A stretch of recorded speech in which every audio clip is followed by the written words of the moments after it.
Imagine standing between two worlds. Left, a modern tower of steel, concrete, and glass, its AC pumping. Right, a medieval house of stone, wood, and straw. No steel, no cement, no CAD files. A winter storm hits, rain like a whip, wind screaming. Next morning, the glass facade is cracked, the expansion joints are leaking. The house on the right? The unmortared stones are locked tight. The thatch roof sheds the water. The timber frame breathes and rests. What's the secret? It's not magic. It's discipline. It's craftsmanship. It's a simple, brutal philosophy. Work with natural forces, not against them. And just when you think you understand the rules, one tiny detail will warp everything you believe. Don't look away. Before we pull back the roof, a promise. Every technique here is tied to an artifact, a ruin, or a living practice. When I'm certain, I'll say it. The truth is tougher than any wall. Let's start with the coldest part. Water. A dry stone wall. It sounds like a joke, but in the Scottish Highlands or Northern England, they just stand there, century after century. The secret is 3 moves: picking the stone, setting it, and giving water an exit. The mason reads stone, they see the grain and turn it so its natural bedding plane lies flat. They use tie stones that run the full thickness, stitching the two faces together. The wall leans inward slightly, the batter using gravity to pin the structure. Inside, the hearting, small rubble and air acts as both a lock and a drainage channel. Rain gets in, hits the hearting, and goes straight down. Since the stones aren't glued, when the ground heaves or freezes, the wall flexes. It doesn't shatter. That harshness is the discipline. Every stone has its address. These stone walls are the solid shell, but to hold up a roof, the medieval builder needed an even smarter skeleton, the timber frame. If there are no nails, no bolts, what holds the frame together? The answer? The mortise and tenon with an oak peg. The wood is air-dried for years until it's stable. The carpenter cuts the joint, but drills the peg hole in the tenon slightly off-center from the hole in the mortise. This is the draw bore. When they hammer in the peg, it pulls the joint into a permanent, vice-like grip. The peg is bone-dry oak. When humidity gets in, it swells, locking the joint even tighter. Diagonal braces handle side loads. The sill beam at the bottom rests on a stone plinth, keeping the wood from drinking water. The entire frame is assembled on the ground. Then the whole community joins for the raising. This timber frame is the skeleton. But a skeleton can't keep out the rain. It needs a skin, and that skin has to breathe. Frame is bone, roof is skin, and the skin must breathe. A thatched roof, wheat straw, water reeds, heather, anything long and tough works, if the thatcher has the craft. The secret is thickness a foot or 2 is standard. The pitch angle is steep, 45-60 degrees, so rain shoots off and snow can't stick. They lay it from the eaves up, overlapping like fish scales, tying or pinning it down. When the rain pours, the roof just shrugs, throwing the water clear of the walls. That thatch is a fire trap story? Only true if the roof is thin or badly maintained. A thick, steep, proper roof is surprisingly resilient. The hard part to copy today isn't the technique. It's the supply chain for quality material and the rare, high-skilled labor. A good roof shoots rainwater from the sky far away, but the house's biggest enemy is still water wicking up from the ground and lashing the walls. To fight groundwater, they use the foundation like a sieve. They dig a trench, dump in large stones, and fill the rest with gravel. This is the rubble trench foundation.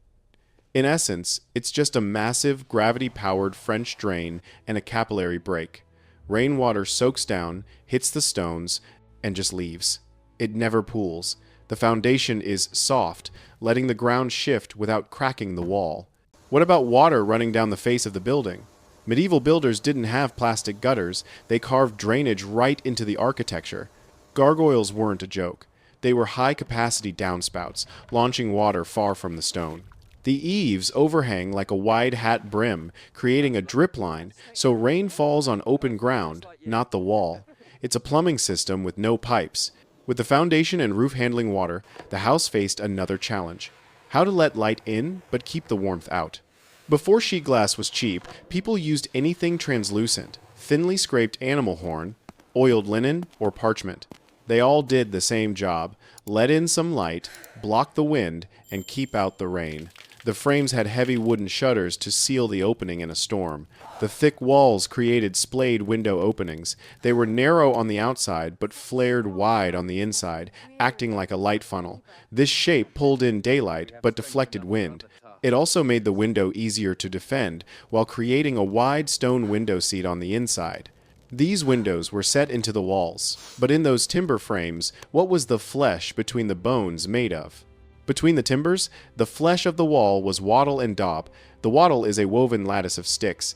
The daub is the plaster, a mix of clay, sand, and chopped straw.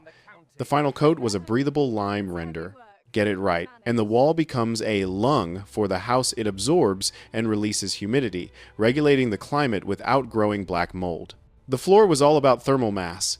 An earthen floor was layers of clay, sand, and gravel, compacted again and again, then sealed with linseed oil. When it wore down, they'd just patch it and tamp it flat. No, demolish and replace. In damp regions, they'd lay tiles over a lime base, creating a floor that felt warm because it was coupled to the stable temperature of the earth. These earthen materials didn't just breathe. They were part of the home's passive heating system. But to survive winter, that system needed a heart: the fire. The fire. An open hearth in the middle of the room with no chimney sounds like a disaster, but with a high roof and a smoke hole, that central fire warmed the air evenly. The smoke blackened the rafters, and guess what? That was armor for the wood. The phenols and creosote from centuries of smoke preserved the timbers, killing insects and stopping rot. They also played with the earth's thermal mass. Sunken featured buildings used the stable temperature of the ground, cool in summer, warmer in winter. Wine and grain slept in the cool, stable air of a stone barrel vault. Those barrel-vaulted cellars didn't just hold the temperature. They represented one of the greatest geometric insights of the age: the art of compression. When you talk about vaults, you talk about compression. A Roman barrel vault or a Gothic ribbed vault bends the line of force outward, channeling weight down into the piers, freeing up the space below without steel. Building one was a test of faith. You stack stones on a wooden frame, the centering, set the final keystone, and wait. Then, you knock out the frame, a heart in your stomach moment, and suddenly, all the stones want to stay together. Preserving the wood was another lesson. They used smoke, linseed oil, or pine tar, some lightly charred posts before putting them in the ground. The key was a sacrificial outer layer to protect the structural core. That preservation ethic was about professional pride. But how did they lay out these complex shapes with only basic tools? Everything was laid out using the cheapest tools: rope and stakes. You want a right angle? Pull a 3, 4, 5 rope triangle. Pythagoras. You want a circle? Plant a stake, tie a rope, and walk. Inside cathedrals, they had tracing floors, massive plaster floors where they drew complex curves at 1-to-1 scale, and every stone bore a signature, the mason's mark. It was partly a quality control system, partly how they got paid, but it was also a badge of honor, carved forever into the building. You can go to an 800-year-old cathedral and read the names of the guys who built it. Those marks were a visual signature, but the cathedrals had another, invisible signature, created by the geometry of the stone itself: their sound. Acoustics with no microphones. A stone church with high vaults has a long reverberation, and yet you could hear the choir. The secret was pure experience, knowing where to place the pulpit. Breaking up echoes with tapestries. They were tuning the room by ear. But all that is meaningless if the walls are destroyed by rain. This brings us back to the overhanging eaves. Don't think they're just decoration. Every inch they stick out is another year of life for the wall below.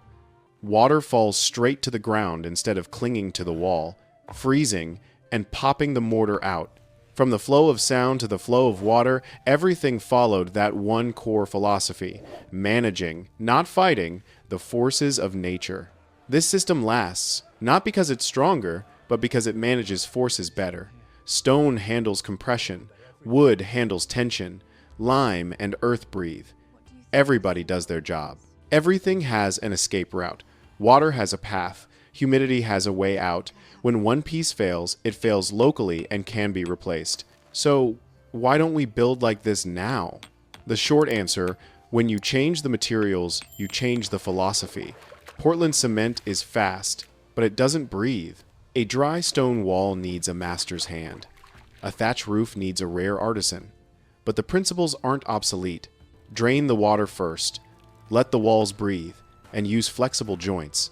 These principles aren't just for museums. You can use this same wisdom to diagnose the problems in your own modern house. So, look at your house. Does your roof have enough pitch? Does your wall have a hat, an eave? Is your foundation a drain or a concrete bathtub? You don't need to turn your home into a medieval museum. You just need to borrow their wisdom. A wider eave, a French drain. When you look at these old buildings, you see they left a diary, written in the materials.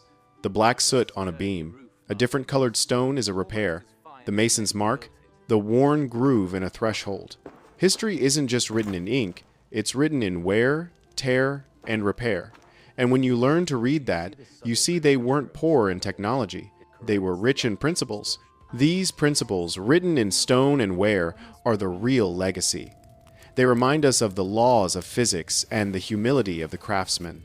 Before we close, let me repeat those tricks for long life. Give water a path instead of a wall. Let materials breathe instead of sealing them. Use joints that can flex, and add thermal mass where you need stability. The rest is just hard work and professional pride, the kind of thing that Mason's Mark said. If you think these medieval secrets deserve a place in the 21st century, hit subscribe and ring the bell. In the next episode, we're taking that rope and those stakes out to build a 3-4-5 right angle. Then, we'll cut a wall in half so you can see the path of the water. So, what technique do you want us to break down first? The dry stone wall, the drawbore mortise and tenon, the thatch roof, or the compression vault? Leave a comment below, and tell us what city you're watching from.